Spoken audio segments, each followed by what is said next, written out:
Hello, everyone, and welcome to a new episode of Attitudable and this special LinkedIn live event. I'm Dolores Rojo Iñazú, a language professional and a passionate advocate for communication. And today I have the joy of welcoming someone who has inspired so many of us in the language industry. She's an author, a translator, an interpreter, educator, friend, colleague, and one of the most generous voices in our field. Oh, stop. Corinne McKay, thanks, welcome. Thank you so much. Thanks, Dolores. It's a real pleasure to be here, and thanks for inviting me. Thanks for being here today. And you have just released a new book, Getting Started as a Freelance Interpreter. It's a guide that's very timely and practical, deeply human as well. And whether you are a newcomer or a seasoned professional, this conversation is going to energize and inform you. So let's dive in. Corinne, let us know what inspired you to write this new book. Yeah, so I've been a freelancer since 2002, so a long time. And from 2002 until the middle of the 20 teens, I was exclusively a French to English translator. And I had always been interested in interpreting, but the real issue is that remote interpreting was not much of a thing back then. And I have a daughter who's the same age as my freelance business. And so I couldn't really figure out how to combine interpreting with my main reason for going freelance, which was to be around more when my daughter was little. But in about 2018, I sort of had this like now or never moment about interpreting. So I'm 53 now. So I was like mid late 40s at that point. And I thought, you know what? No one's forcing me to pursue interpreting, but if I'm ever going to do it, I need to think about doing it now. And at that point, my daughter was like 16. So, a lot more independent. And so I studied for a year and a half for the Colorado court interpreter exam. I live in the US state of Colorado in the west of the United States. Passed that in 2019 and then did a conference interpreting master's in the 2020 to 2021 school year. And I think with all of the books I've written, so I wrote another book called How to Succeed as a Freelance Translator that's been out for a long, long time and sold about, 15,000 copies now. That my thing is sort of like, if I struggled with all of these issues, surely other people do too. And I think the main thing is that I think all of us, it's safe to say in the language professions, the part of it that we really love and are good at is translating, interpreting, editing, subtitling, voiceover, whatever the language or work is that we do. And none of us really started out knowing how to run a business. Right. Mm. And so Yes, so true. and I think, you can be the best interpreter in the world, but if you don't know how to run a business, unless you find an in-house job, which in the US is fairly uncommon unless you do something like Spanish court or medical interpreting, running a business is half the battle. And I think becoming more important as time goes on, that the business side is becoming more important. So I think really that was my main goal, is like to help other people learn how to launch and run a successful business as a freelance interpreter. Yes, you are so right. Because as linguists, we didn't learn. I mean, Right. universities don't teach us that. I don't know Barely. nowadays, but I think the Well, syllabus continues more or yeah. less the same. I mean, when I did my master's in conference interpreting at Glendon College in Toronto, Canada, and it's Mm. an excellent program. I'm very happy with the education I got there, and I think that we talked for maybe 3 hours the entire year about how to run a freelance business. Ah, So we that's did a great. whole, and that I think, it's not what interpreting or translation programs teach, right? It's the program isn't called freelance business skills, right? Mm. It's called French conference interpreting. Ah, And that's what I learned in that program was French conference interpreting. So I think it's true that even if you did a university degree, it's very uncommon that there is much education at all about how to run a freelance business. exactly. And in the book, in your book, I have the Kindle version because I don't live in the US. I mean, it was better Right. to read it. Uh, you dive a lot into the evolution of, as you said, remote interpreting, Mhm. sorry, and the rise of AI. What do you think interpreters need to do to remain relevant nowadays and also human in this Mhm. landscape, like mixing both the remote and the in person meetings, like the one you told me? I mean, the big in person Yeah. conferences and the remote interpreting Yeah, cases. it's a good question because I think one of the things that I always say when I talk about the shift to remote interpreting is like disruptive changes are always polarizing. I've talked to interpreters who left the profession because they hate Mm, remote interpreting so much. And then for me, like, I wouldn't have a job if it weren't for remote interpreting because there is very little French conference interpreting work where I live. I really don't want to move to a major city. My husband and I are both dual Swiss citizens, so we would have the option of moving to Europe. I mean, that's a little more realistic for us than moving to New York or DC. But I think the name of the game these days for everybody in the language professions is adaptability. You know, mm. adaptability doesn't mean lowering your rates. Adaptability doesn't mean doing work that you hate. Adaptability means acknowledging that it's not 1995 and that you have to either, adapt to the changes in the language professions or find another job. And I know, like, I'm not a harsh person, and that sounds kind of harsh, but I just feel like there are way too many translators and interpreters these days whose career frustration boils down to why can't everything just stay the same forever? Mm, Like I liked it the way it was before. Why can't it just stay that way? And the truth is, like, that's not how the world works. I mean, exactly. yeah, that just isn't how the world works. And I do think that interpreters, the pure job of interpreting is a bit more AI resilient or AI proof, if you want to put it that way, just because it's much harder to automate. Mm, When you think about how difficult it is even to do a simple task like dictating a text into your phone, you know, mm, and then think about what has to happen to do true automated interpreting. Like I always say that I do think that at some point in the future, the what you might call like the magic headset will exist. Like, mm. here, put on this headset and you can listen to the judge in Spanish. I think that day will come, but I don't think that that day will come within the working lifetimes of those of us who are active as interpreters today, if we're talking specifically about interpreting. So I think Mm, interpreting faces different challenges, but I also think interpreting is in general a lot more expensive and a lot more logistically complicated than translation. So, in a way, there's a lot more clients looking for workarounds, not necessarily machine interpreting, because I think the truth is machine interpreting just isn't there yet, mm, particularly for things that are live or unscripted. I do have clients who have gone to, let's say, machine generated subtitles on videos. Like, I think that there are clients that are doing things mm. like that, but the idea that you can take a live, unscripted speaker and machine interpret them, the truth is, it's just not there yet. Um, Yes. but I think, I even have a client that hires interpreters because they have a machine captioning system that's so bad that their employees don't want to use it. And so I think, interpreting has that advantage that it's going to take a lot longer to really automate. But I think what we're seeing is more clients looking at workarounds.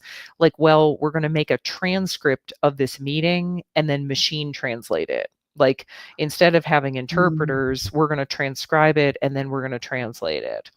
So I think those are all factors that interpreters need to think about. And the thing that I keep saying to people is, like, these days, whether you're a translator or an interpreter, you need two things. You need a diverse business and you need clients who care.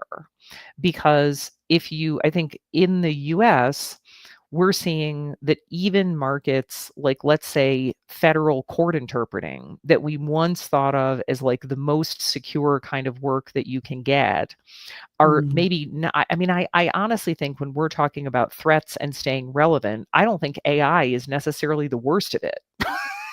You're I right. really, I don't know that AI is the biggest threat out there. I mean, if you look at the cuts to the US federal government budget, the elimination of language access, I think that those in a way, when I talk to people who have actually lost a lot of work lately, it's mostly not AI, to tell you the truth. It's other Mm, factors, such as, the elimination of the US Agency for International Development, federal budget cuts. Now people are looking at, is the US State Department going to continue the international visitor programs that have traditionally employed a lot of translators and interpreters? So the truth is, you don't know what's coming next. It's hard to protect yourself against what's coming next when you don't know what it is. And so I feel like the name of the game is be ready to adapt. Don't work for only one type of client. And work for clients who care, because the clients who don't care have a lot of free options out there now if they don't want a human in there. exactly. And try to choose. I mean, be very selective on that because sometimes you don't know who is the client who cares still. Yes, You it's realize, true. well, this was the one who was a disaster. And well, then Right. you like dismiss it and continue. But it's hard to find the client. Well, there are, as you said, and you are the proof of that. But it's not. Sometimes it's not easy to find them. Right. But and also, Corinne, you talk a lot about burnout, vicarious trauma. Sorry, and why do you think sometimes interpreters, well, or linguists in general, ignore the topic? How can we protect ourselves emotionally, as for example, with perhaps bad clients or agencies, or well, life as any profession? Yes, we know about it. How can we protect us also business women or leaders or people faced with these problems or issues, mainly interpreters, because it's so hard to be there. Right. It's a good question. And I think that, when we talk about work life balance or things like that, I think part of the question is, like, is that really the right term? Because really what it's about is knowing your options and your priorities and what's important to you. And I think specifically for interpreting, probably more than for translation, there are some things that you just have to be realistic. Like, is that type of work for you? And maybe it isn't. For example, I interpret uh, rarely, but sometimes in family court. And I will tell you for sure that I couldn't be a full time, if I were a Spanish interpreter, I couldn't take a Mm, full time job that involved interpreting in family court, because you're just seeing the worst aspects Mm, of people's lives and things that it really is, even when you're only the one interpreting, quote unquote, only the one interpreting, are hugely traumatic to be involved in. And I think, when you do it once in a while, like for example, the first time that I ever interpreted for a trial, it was a sex assault on a minor case for a oh, teenage girl who was the same age as my daughter at the time. And it was mm, I won't say the details, but it was an awful, awful case. And I think when you're only doing that once in a while, you tell yourself, you know what, like, I'm doing an important job. If I were in this situation in a country where I didn't speak the language, I would hope to have someone like me. I would hope to have a trained professional interpreter who cared, who wanted to do a good job. And I think the really tough thing is, when you talk to, I get a lot of good advice from friends of mine who work, say, a couple friends of mine who are doctors, who tell me, like, in interpreting, you can't let's say, this is what they say about medicine, but it's true of interpreting. You can't care about every client as if they were your own family member, or you wouldn't be able to do this job. When a yes. lot of times in court and medical interpreting, like one of the things they told us when I did the court interpreter orientation, and it's true, what is for you just another day at work is someday going to be the worst day of someone's life, right? The day Mm, that their kids got taken away, the day that their husband got sent to prison. These are the kinds of things that, when they found out that they're getting deported and their kids are US citizens. So they have to decide, are they going to be deported with or without their children? I mean, these are some of the worst choices that people have to make in life. And I think the truth is, as an interpreter, like, doctors are right. You can't care about every patient or every interpreting client as if they were your own family member, or you wouldn't be able to do this job. But on the other hand, if you don't care at all, that's not good either. Like, that you have to yes. sort of strike that balance. And I think with any type of business decision like that, that what I'm always thinking about is, like, where's the middle ground? You know what I mean? Mm, That if I so just sit hard. there and think, like, well, too bad for you, Yes, you know imagine. right. That's not good either. That I think that, when I'm interpreting for clients in really tough situations, because most of my in-person interpreting clients in Mm, Colorado are West African immigrants who speak ah, French. And, and a lot of them are in really tough situations. And so I think that, showing that some humanity, that you do care about them as a person, is important. But I think at the same time, it's true that if you really took on all of their problems as if they were your sister, as if they were your father, the truth is you wouldn't be able to do the job anymore. And so mm, I think it's more acute. And like I said, I could not be a full-time family court interpreter. I just don't think that I could do it. But obviously, there are people, I mean, the people who work in those courts do those jobs all the time, and they find a way emotionally to manage it. So I think most of it is, like, about being honest about how I'm a pretty empathetic, not to say that those people aren't empathetic, but to me, like, I really feel other people's pain pretty deeply. yes, you are And more sensitive. I right, mean, sometimes, exactly. yes, it it's Yeah, hard for you. I mean, it's good, and then you have to balance that and do other types of work, yes, so as to right, strike the balance and exactly. your emotional sanity as well. Right, right. Yes, so hard. And you also, Corinne, well, the book is marvelous, but what are the three, for the people who perhaps haven't read it yet, non negotiable business skills, as talking about the business side, that you believe every interpreter should master to thrive or to keep on working, let's say, today? What Mhm. advice would you give to interpreters? Sometimes, as you said, people feel like they are not growing or they are not perhaps considering leaving the profession. What would you tell them? Mhm. So I think the 3 things that I thought of are, when you said business skills, I think the things I'm going to say are a little bit different for interpreters versus translators, which is something Mhm. now I've learned from doing interpreting. I mean, the main thing for all of us, this applies to everybody, your listeners who are translators too, is you have to do active marketing. Like, I think the main thing, especially for those of us who aren't 22 years old and have been freelancing for a fairly long time, is there's so many people saying, I never even really thought about strategic marketing because all of my work was for through referrals and word of Mm. mouth and people who randomly found me.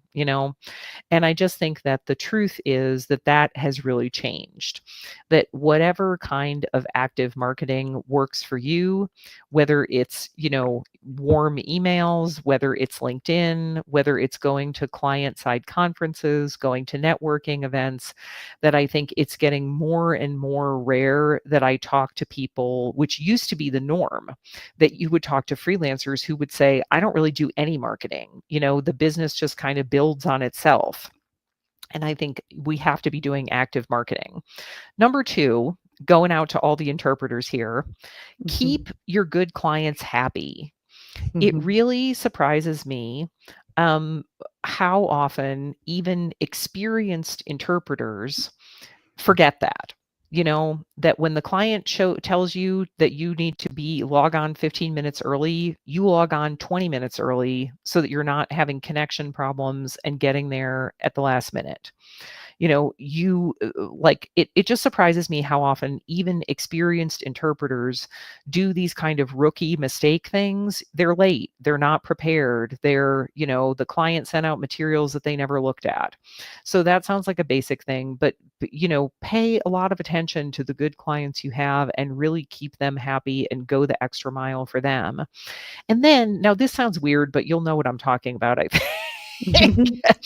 That uh, be aware that the average person who's not an interpreter has a lot more of an opinion about interpreting than they do about translation. Like, and here's what I mean. And I think you'll agree with this, Dolores, because you've been in the language industry for a long time and you know a lot of Mhm. stuff. Like, a translator can read a translation and go, oh my gosh, that is horrible. That translation is so bad. And Yeah. people who aren't translators are like, I don't know, it seemed fine to me. It's Whereas, readable. Yes. yeah, right. It made sense. Whereas I think it really surprises me how often I will hear people say about other interpreters, the interpreter seemed nervous. It seemed to me like the defendant couldn't understand the interpreter. Like, the witness kept having to tell the interpreter to repeat herself, or like we couldn't the interpreter was hard to understand in English. So the thing is that I think, weirdly enough, working on your own skills is more of a business skill for interpreters than it is for translators. And by that, I don't mean like, oh, just be a bad translator and you'll have work anyway. No, That's not I true get either. it. But I just mean, realize that like the average person in a business meeting, in court, in a medical environment is going to feel qualified to assess your interpreting more than they are with a translation, because they're going to sort of assess you as a human and say, you look nervous, you're hard to understand, you don't seem to be able, you keep having to ask the doctor to repeat themselves, and we're just trying to get this done and get out of there. So, yeah, just some Mhm. thoughts there. Yeah, so true. And Corinne, where do you see the interpreting? Let's focus on that, but also translation. But Yeah, yeah. now the profession in the next, I don't know if 5 years, it's a lot, 10 years, when you think about the future, where do you think it is heading? And how do we stay, as you said, adaptable and relevant in the Hmm. field? I mean, the crazy thing is that I think remote interpreting has really opened up a lot of markets and a lot of clients using interpreters who never would have done that. Because when you think about, like, okay, people complain that, interpreting is expensive. Well, what's really expensive is flying someone across the country for a 1 hour meeting. That's so which true. which before COVID used to happen all the time. or even when I did, so I got my court interpreting certification in the summer of 2019. And so I really only did court interpreting for like less than a year before COVID hit. But even during that amount of time, like here in Colorado, we get paid for travel time and mileage for court. It was not unusual that you would do that to literally interpret for 5 minutes. You go and interpret, and they just say, like, the Mm. defendant wasn't able to renew his driver's license. We're going to have to reset this hearing. And then you're out of there. And it's literally 5 minutes. So, in a way, I think if you like remote interpreting, like most of the conference interpreting I do is remote for Canada, which before COVID, I would have had to move to Canada, which, by the way, is kind of an intriguing idea. But That's so, great. yeah, so I think that, for interpreters, like focusing on the opportunities that remote interpreting has opened up, and if you like in person interpreting, focusing on the fact that a lot of clients have a lot of trouble getting people to come in person. Like, I know a Mm. lot of federally certified Spanish interpreters that are making very, very good money these days with travel interpreting because a lot of people don't want to go in person. So I think that the Mm. main thing for interpreters staying relevant right now is not so much the threat of being replaced by machine interpreting. Like I said, that day may come, but it's not here now, No. as it is finding your market and the clients that you really fit in with. That I think with Mm. my Canadian clients, they have really interesting work. They seem to like me because they, send a lot of work. And that for me is really a good market. And so I think for me, doing about 50% court interpreting in Colorado and the surrounding states, and about 50% remote conference, which is mostly Canada, works really well for me. And so I think finding like your sweet spot, which may not be what you thought it was. That's not what I Yeah. thought I would be doing when I first started interpreting, and now I really like it. So, Yeah, so you like while you are walking or while you are in the journey, you just see what's best and then you keep it up. I mean, but you yes. think this is the best. And for the listeners, if what would you like or love to take away if you have to choose one thing from your book, one idea, what would hmm it be? I think that and this sounds basic because we say this all the time, is like, be a business person. You Mm. know, you unless your life is a lot different than mine, the main reason that you're doing interpreting or translation is to make money. Right? Yes, is sure. is because it pays your bills. And I think that with interpreting, sometimes it's a lot harder to say no to the low paying work, because that's where a lot of the really meaningful work is. You know, so Mm. when you get a call for, some type of community interpreting, for example, I'm not saying turn that down, or school district interpreting or things like that. But I think for interpreters, it's a lot more important to know,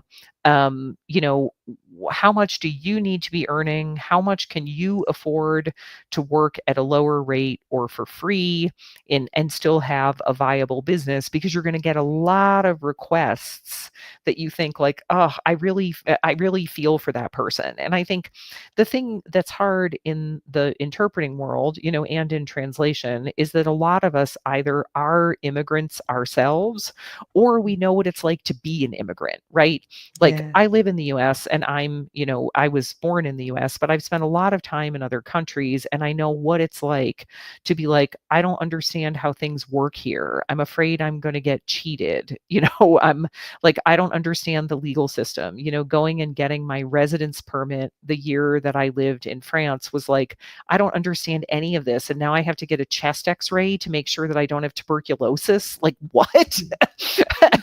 And so I That's think true. that for interpreters, we have the urge to help people um, with all of those things, but you also have to run a business. And so I think that's hopefully, like, if you're an interpreter, you've already got the passion for language and the passion for connecting people. But sometimes we need a reminder that we're also running a business. Yes. That's true.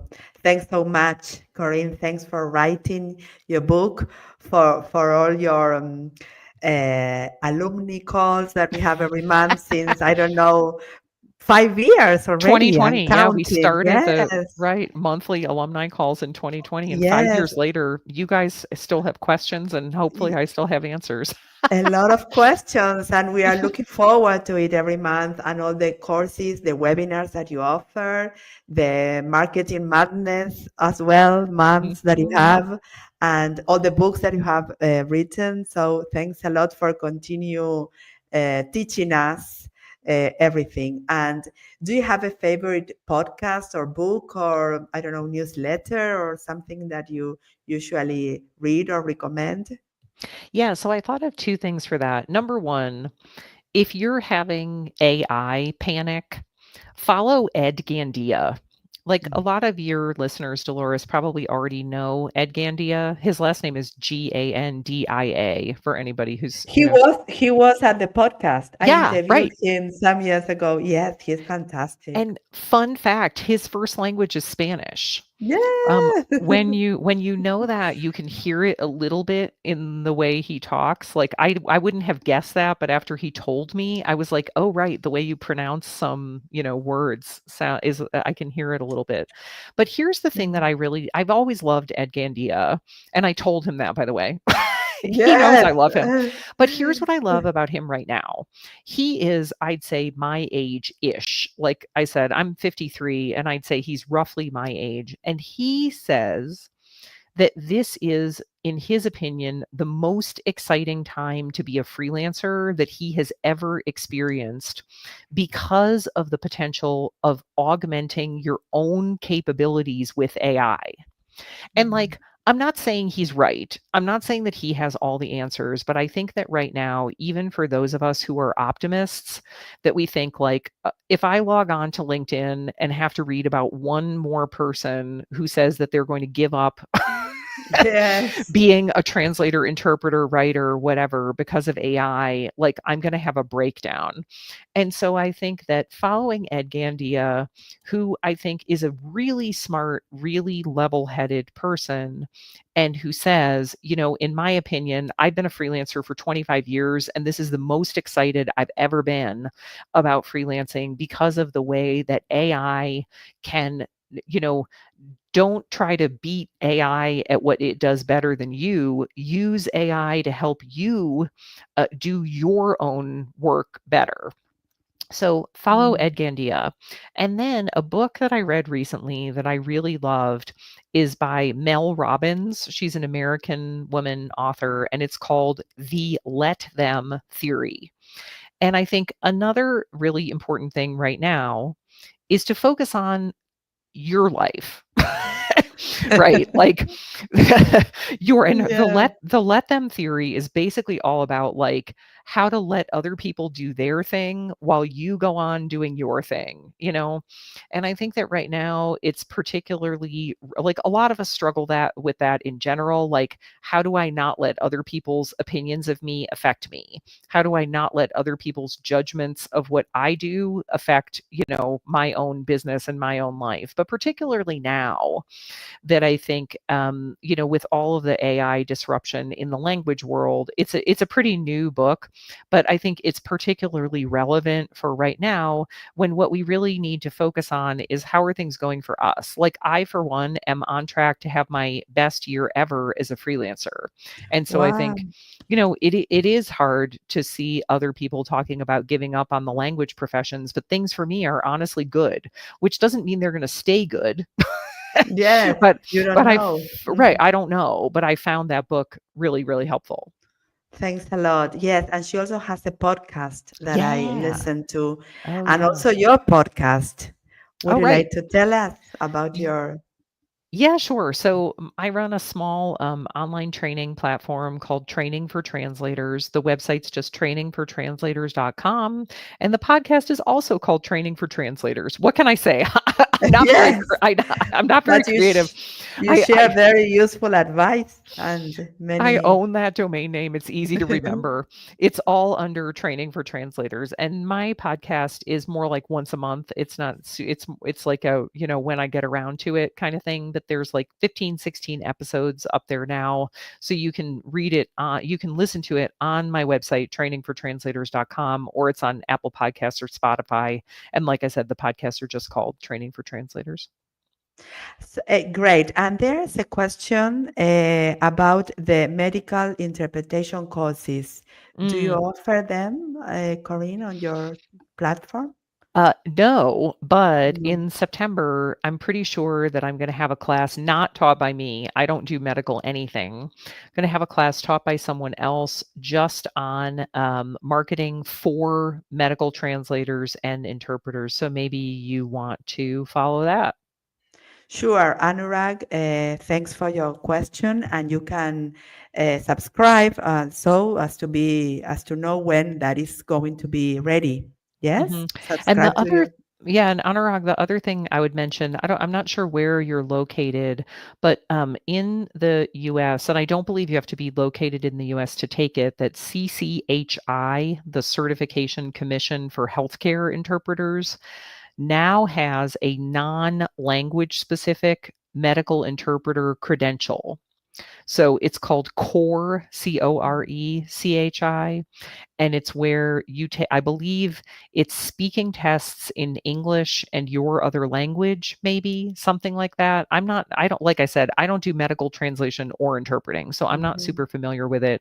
But you might want to look at the CCHI non language specific credential because they worked on that for a long time and it is available now. Thanks a lot, Corinne. And just to round up and finish our conversation today, you already mentioned many very useful words, adaptability, and many others. But do you have a word or mantra that you live by today? Well, so I think the word I already said, like adaptability, is really the thing that I'm stressing right now. Is like adaptability doesn't mean low rates. Adaptability doesn't mean doing work you don't like. It just means adaptability. And I think, one thing that I keep in mind for myself is there's a shoot. I wish I could remember the poet's name now, who, because the poem's in Spanish and then I read the English translation of it and I really love it, that said, uh, wanderer, there is no road, the road is made by walking. And so I just think it's true. Like in crazy times, you want someone to just tell you, like, what's going to happen, what should I do? Nobody knows that. All you can do is keep going forward and make the Mhm. road for yourself. So I think that's, I what love it. what we're all doing. Sometimes you can walk faster and sometimes slower, but you keep Right. on walking, right? And as much as you want to, you can't go backwards. Like, Yes, I say that to people all the time, like, 1990s were a great decade, but it's it's already it's over. right, not the 1990s anymore, and so, yeah, all we can Yes. do is go forward. Thanks so much, Corinne. Yeah, Always a sure. pleasure talking to you. And thanks for sharing all your knowledge, your wisdom, for your books, for your book, latest book, and everything that's going to come. So thanks Thanks. a lot Yeah. again. And thanks Thanks all of everybody who you who joined live. joined. Thanks for your questions. Yeah, that was fun. Yes. And this will be, of course, at the podcast, Attitudable, and also the YouTube channel for those who want to also watch it later. Thanks Great. again. See you Thanks, soon. everybody. Bye. Bye bye.